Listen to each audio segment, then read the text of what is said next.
Hello, hello, kabayan, kabayan, mayong buntag, mayong hapon, mayong gabi sa inyong tanan sa tibuok kalibutan, okay? So karong adlaw kabayan akong tudlo sa inyo ha og giunsa ni Jugen Solution Inc. paghimo diri sa gutter sa Canada. Okay, so ako ang nag-lead ini kabayan sa work kay tungod lagi nga ang doktor niingon nga kinahanglan jud ko mo trabaho. Dili pwedeng magsigara tag standby sa balay. So first thing kabayan is I would like to teach to you how to climb the ladder. See? Look at my feet kabayan. So kailangan talaga stable yung dalawang paa, yung paghawak ng drill. Ayan. Kita nyo? Kailangan talaga hindi ka kaya balanse talaga yung katawan pag andun ka sa taas. Do required man siya mag-harness kabayan pero nandyan man lang tayo sa baba. So hindi na ako nag-harness dahil akyat baba yung galaw natin. Tapos kailangan talaga kaya may assistant ka para medyo may bilis-bilis yung trabaho. Ayan si Buddy.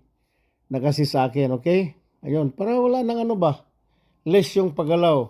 So tingnan nyo kabayan how to carry a ladder. The proper way how to handle the ladder while you're walking. Then ayan, tingnan nyo kabayan, paano mag-akyat ng ladder? Tingnan nyo paa ko. So, pantay yung akyat niya, hindi yung left, left, left, right, right, right. Kailangan left, right, okay? Ayan, tingnan yung katawan ko, kabayan, napaka-level, napaka-balance talaga dyan sa, sa ginagawa ko.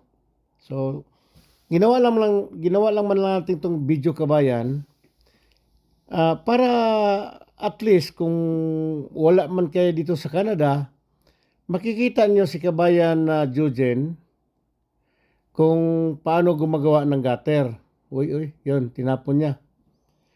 So, ayan. Kumpletong tools. Yung pouch, kumpleto yan sa loob. Ayan naman, si Adrian. Siya ang gumagawa sa taas dahil ako sa baba para mabilis-bilis yung trabaho. Ako ang nag-operate ng machine. Siya, in charge siya doon sa taas. So, ang trabaho niya kabayan, ayun, magbaklas sa lumang gutter. So, part yan sa mga training ko kabayan kung paano mo puputulin yung gutter while andoon ka sa taas. Kailangan hindi ka mahirapan, hindi mayuyupi, hindi magkakram yung paa mo, yung kamay sa pagputol ng gutter because that kind of job is very hard. You need to undergo training or mga techniques kabayan. Hindi basta-basta yan dahil yun nga, buwis-buhay ang trabaho na yan kabayan. Biro mo kung gaano yan kataas. So marami na dito sa Canada nahulog, namatay, bago lang mga roofers. Meron din gumagawa ng gutter na nahulog dahil kumpiyansa. Okay? Kaya huwag niyong kalimutan magsuot ng proper harness. Kailangan meron kang ticket, naka-undergo ka ng seminar, training sa mga gawain ganito kabayan, okay? So tingnan nyo, nasa gilid siya. Ang ginawa niya ngayon ay magtanggal ng lumang gutter. Ayan, nagpuputol siya. Hindi mo naman kayang ihulog yan lahat na one piece. Kailangan putol-putulin yan pagbaba. So, isa sa mga qualification sa mga nag-apply sa akin, ayan ang mga tinatanong ko. Kung sabi niya may experience siya, okay, unang tanong ko, paano mo puputulin yung gutter sa taas? How you will climb the ladder? How will you carry the ladder? Proper handling of ladders. Dahil kung hindi mo kayang gawin yan kabayan, ang mangyayari, matumba yung ladder, matamaan yung mga glass na window, mga mamahaling gamit dyan sa bahay. Ayan.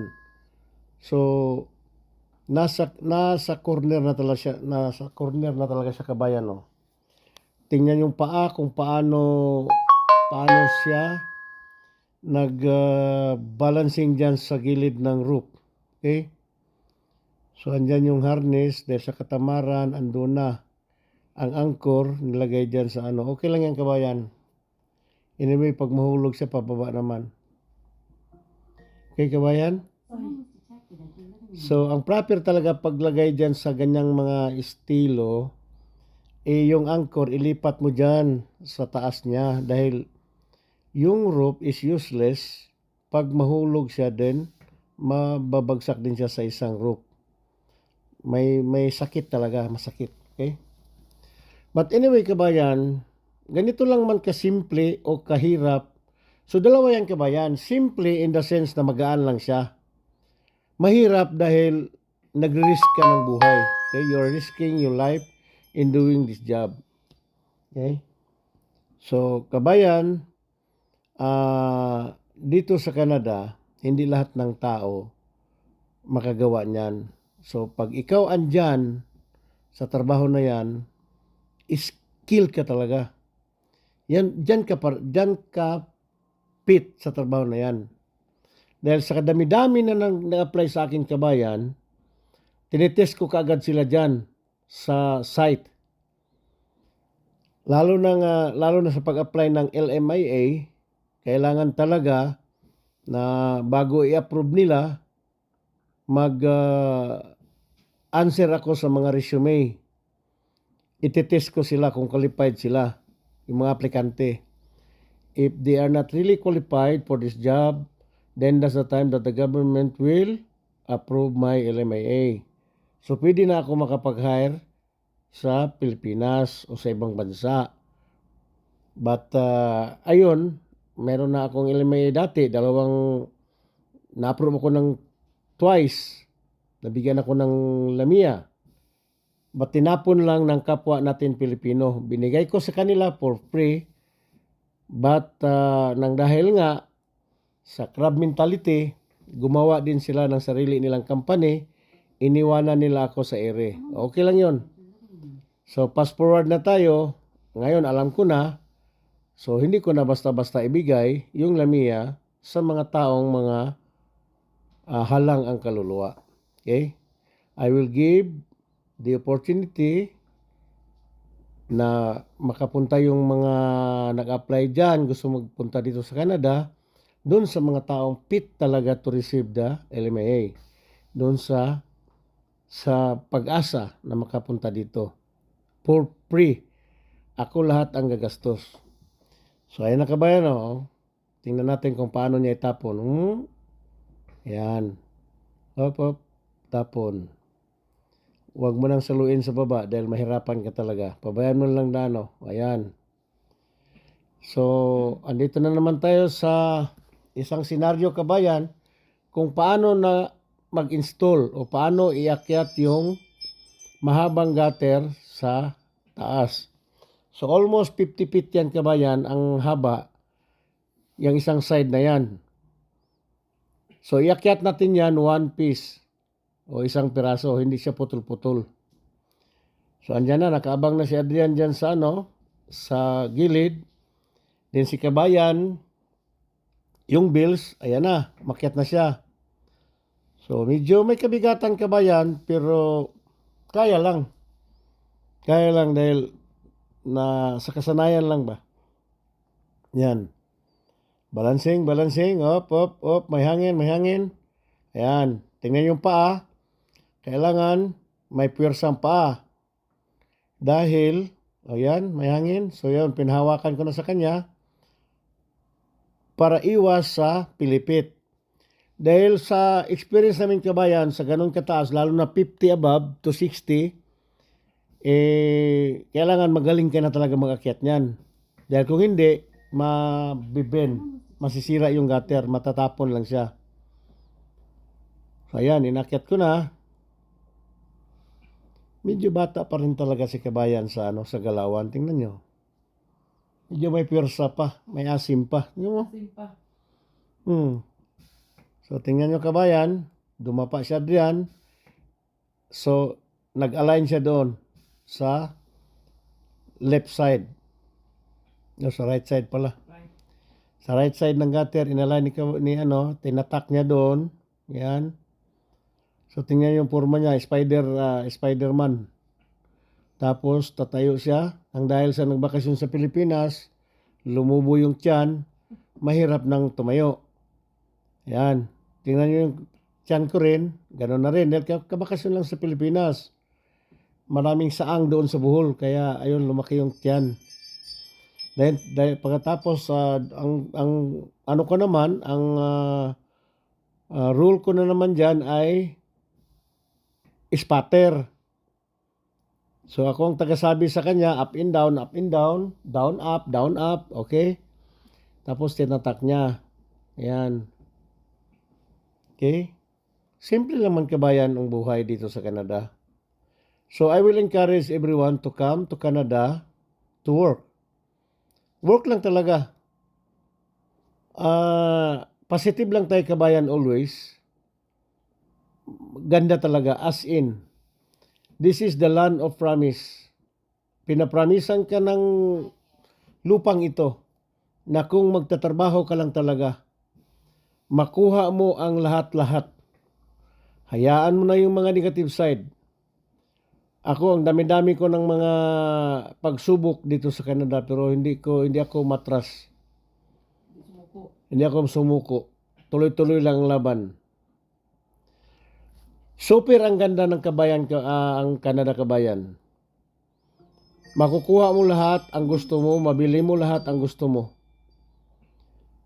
Yung parte naman sa pangungutang kabayan, walang masama yon dito sa Canada.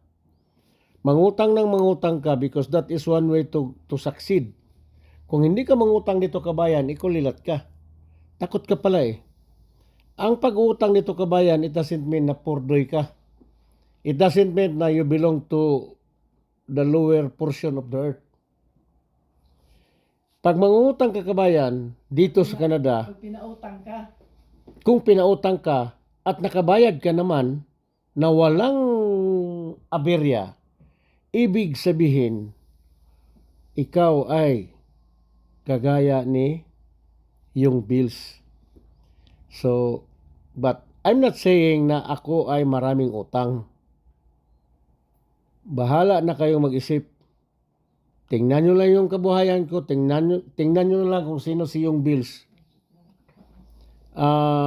Work lang talaga ako kabayan. Trabaho lang ako. And then, wala akong inapakan. Ang importante, makatulong ako sa kapwa natin. Yun lang. So, negative, tanggalin. Positive, ipasok. Ayan. Kagaya sa ginawa ni Adrian yan, tingnan mo. Bilis lang. Pagkatapos kong nag-guide siya, up and down and up, bumaba na ako para gagawin ko na rin yung gawain ko sa baba. Ako ang tagaran ng machine. Kung ano yung nakita nyo na inakit namin dyan, ako ang gumagawa doon sa baba. Siya ay installer. Taga-install siya dyan sa taas. Then pagkatapos kong naran lahat, ang gagawin ko doon sa baba ay ako naman ang mag-install sa lahat ng gutter doon sa baba. Okay?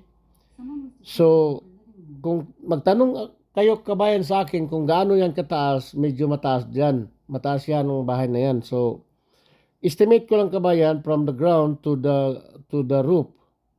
To the side of the roof is 25 feet. And then yung pitch niyan ay hindi ko nasukat. Ibig sabihin yung pitch ng roof ba, yung angle ng roof. But estimate ko lang yan nasa mga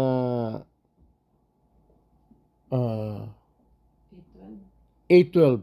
Mga 8. O 712. Ano 812 yan? Nasa mga 812. Comment lang below kung may alam yan. Okay? So, ayun na. Naglalakad na siya. Parang naglalakad sa park. Andun yung machine kabayan, andun sa baba. So, doon ako na-assign. Kita nyo? Andun na si kabayan, Pinagalaw na yung machine. Dahil, andito naman siya diyan sa taas. Siya nang in charge dyan, di ba? Sinabi ko na. Okay. Bumalik na si kabayan sa machine para magagawa naman ng gutter. Then, ang importante lang dito kabayan ay teamwork. division of labor, ganun ba? Ayan ang importante. So, ang trabaho niyan ay, kain ka lang.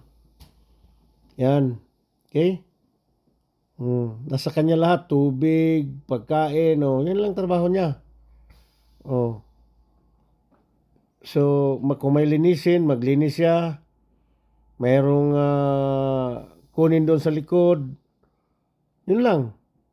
So, tingnan na naman natin dito si, paano naman niya kinabit o ini-install yung sa likod.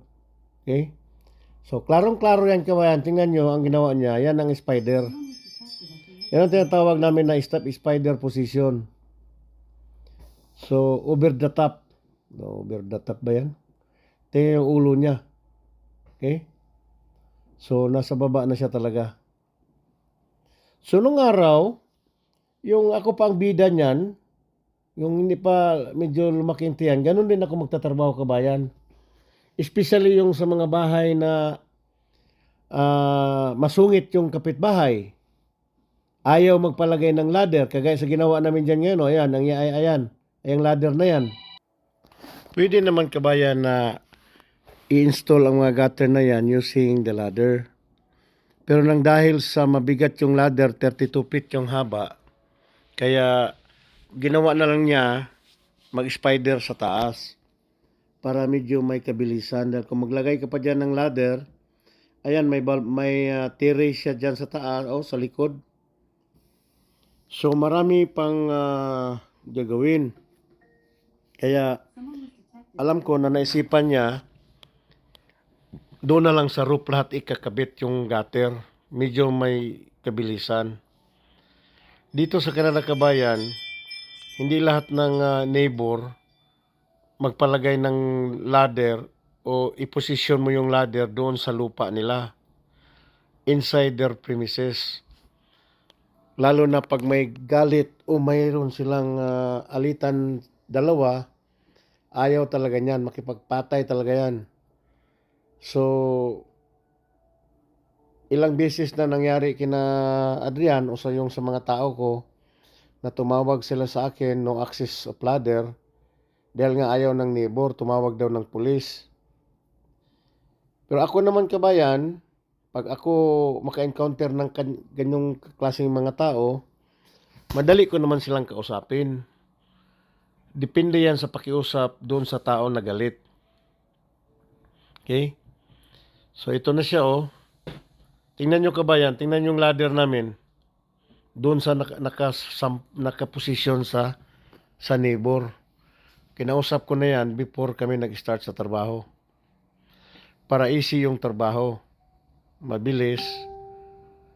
Okay? So, ito ngayon, ginawa niya, bago siya baba, bago siya punta doon sa harap para magtulong sa akin or whatsoever, ikinabit niya muna yung downspout. Yan, naglagay siya ng strap. So, itong trabaho na pinasukan namin kabayan ay more on risky talaga. Dahil, andyan ka palagi sa ibabaw ng ladder. Hindi to trabaho na nasa ground. Always sa taas. So, andito na kayo kabayan dahil patapos na yung natin, machine. Nagawa na natin lahat yung dapat gawin doon sa machine. Kaya ako ay bumanat na rin dito sa baba. So, ako ang magtapos dito sa baba habang siya nagpa-finalize doon sa taas. So, ayan. Tingnan nyo kung paano ikabit. Ayan, klaro na yung kabayan, no?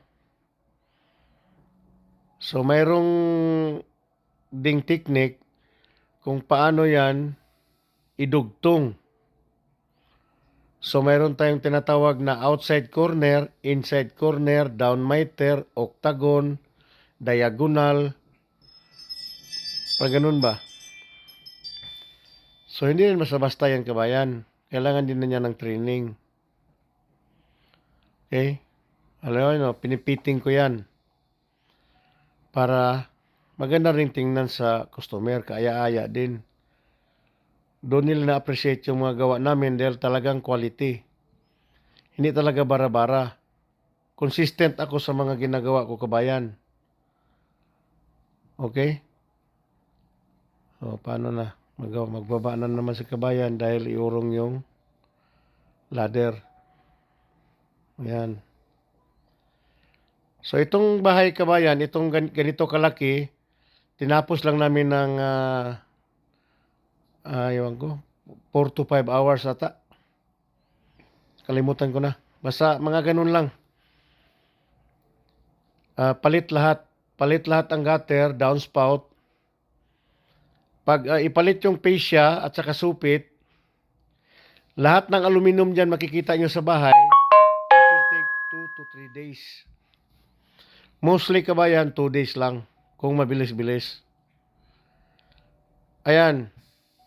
Ayan ang pag-connect ng corner. Ito yung tinatawag na outside corner. Okay, dito magtapos yung video natin sa pagkabit ni kabayan sa outside corner. Someone was detected at your living room. Ayan, kabayan, no? Yung kung ano pang inisip ni kabayan dyan. Maglagay ng extra, maglagay ng extra hanger. Dahil nakalimutan siguro, ilagay yung hanger. Kaya, ayun, nahulog patuloy. Ayan. Medyo may dimple konti dahil sa paglagay doon sa kaya pinipix natin. May paraan naman kung halimbawa masisira, may paraan naman. Kung talagang hindi na siya mapipix, ang style ko, kabayan, ay palitan. Ibaba, tanggalin, itapon, palitan ng brand new. Pero pag mapix, dahil sa sinasabi ko na quality talaga ang gawa namin. Yun bang walang complain yung customer. We always want that the customer will be happy. We'll always be happy upon completion of the job. Walang leaking. Dahil naranasan din namin yung mga ganun, kabayan, sa pag-umpisa namin sa business. Maraming mga balik ba, hindi naman nagagalit, pero waste of time dahil magbalik ka dahil may leaking, hindi na proper yung lagay ng sealant, ganun. May awang, pero ngayon medyo na perfect na namin. Sinisiguro namin na hindi kami mawalan ba ng customer because of the quality. Yan. Medyo mainit itong panahon, kabayan. Kahapon nabunutan ako ng ngipin. Pinilit ko lang dahil gusto ko talagang lalabas. At matagal na rin, mga 2 years na rin ako hindi paggawa ng gutter. Kaya sabi ako kay Adrian na umpisa ngayon magsama na ako sa itong paggawa ng gutter. So, dati gagawa ko ng magkukorner ako mabilis. Talagang as in, ngayon medyo nangapa pa, kabayan, dahil sinabi ko na 2 years akong hindi connect ng gutter. Ayan. Kunting-kunting. Tapos may pukpok kunti. Screw. And then baba. Yun lang. So, huwag kayong magsawa, kabayan, sa papanood ng mga video kung ano yung mga ginagawa ko dito. After this, kabayan, sa trabaho, baka ang sunod ko na post ay outing na naman. Mag-fishing na naman, kabayan, sa lake. Kuha naman ng isda para mayroon tayong masabaw, makilaw, at saka masugba ba. Okay? Sinasabi ko na, itong trabaho na to, may kunting-kunting, iskro, pukpok kunti. Baba na. Linis. Basta salamat kabayan ha. Salamat. Siguro meron kayong natutunan dito sa ginagawa ni kabayan sa Canada. Okay? Medyo mahaba tong video to kabayan dahil gusto ko talagang i-explain sa inyo ba kung paano ginagawa itong gutter dito sa Pilipinas. Okay? Ganyan lang. Ano gawin ng gutter sa Pilipinas? Sa Pilipinas kabayan, nagkamali ako. Someone wants to check that. Dito pala sa Canada ba? Kaya gusto kong gawin to sa itong business na to kabayan, gusto kong gawin sa Pilipinas, okay? Bye-bye. See you. Okay?